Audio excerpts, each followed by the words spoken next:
Zabudnite na vysušenú sekanú zo školskej jedálne, ktorá chutila ako mokrý kartón. Dnes si urobíme poriadny chlapský americký meatloaf.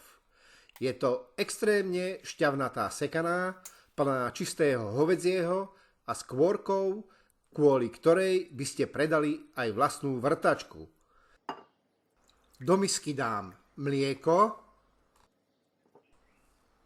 vajíčka, worcesterovú omáčku. Ak ju neviete vysloviť, nevadí, hlavne ju tam dajte.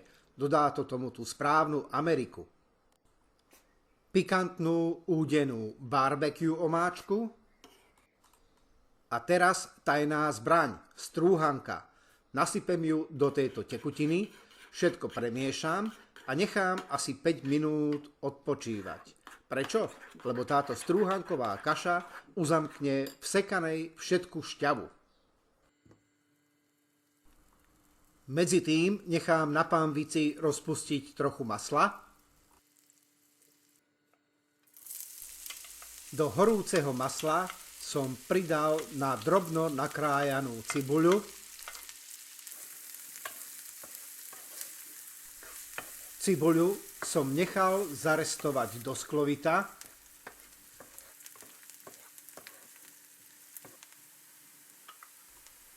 K orestovanej cibuli som pridal najemno nastrúhané strúčiky cesnaku a nechám ich veľmi krátko orestovať.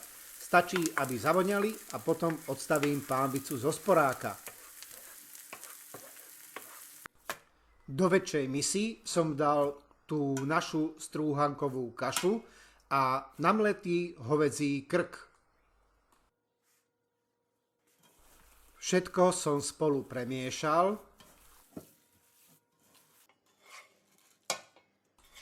K mesu som pridal orestovanú cibuľu s cesnakom a zmiešal som ich.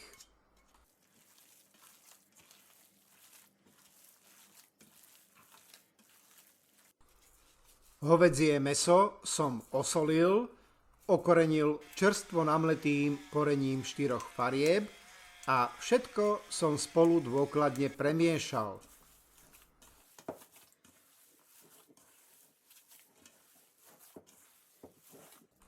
Nebudeme používať žiadne formičky, nie sme predsa v cukrárni.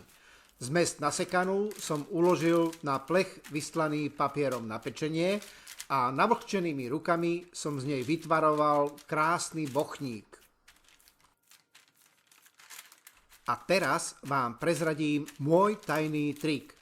Sekanú dám na 20 minút do chladničky.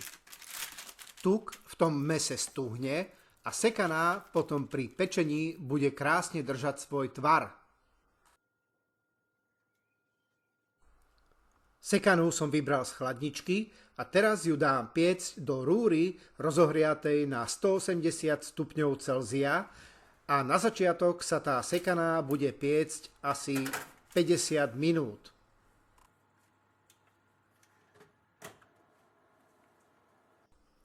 A kým sa sekaná pečie v rúre, pripravíme si zmes na glazúru. Kečup, hnedý cukor, jablčný ocot a dižonskú horčicu zmiešam v miske.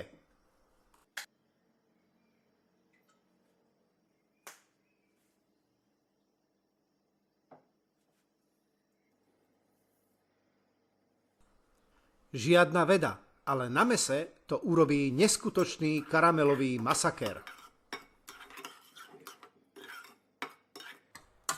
Ako prílohu som k tejto sekanej pripravil zemiakovú kašu. Zemiaky som rozmačkal a postupne som k nim pridával maslo a mlieko.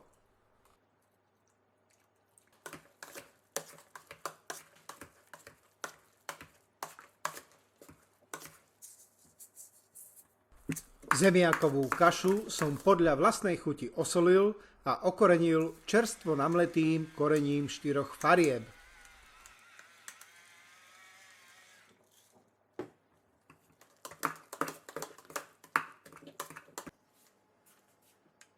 Po 50 minútach som sekanú vybral z rúry a teraz ju natriem touto dobrotou. Nešetrite tým.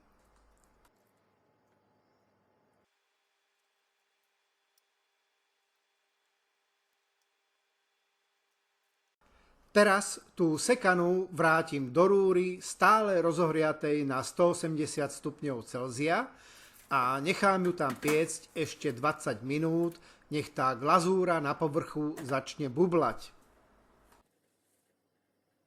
Pozrite sa na to, žiadna placka, krásne drží tvar. Ak to hneď rozrežete, prídete o všetku šťavu, tak vydržte 10 až 15 minút.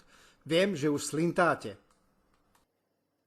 Chlapi, ak nechcete, aby vaša polovička plakala, že zasa jete len rezne, dajte tomuto videu like a hoďte mi dole do komentárov, či dávate do sekanej radšej pivo alebo mlieko.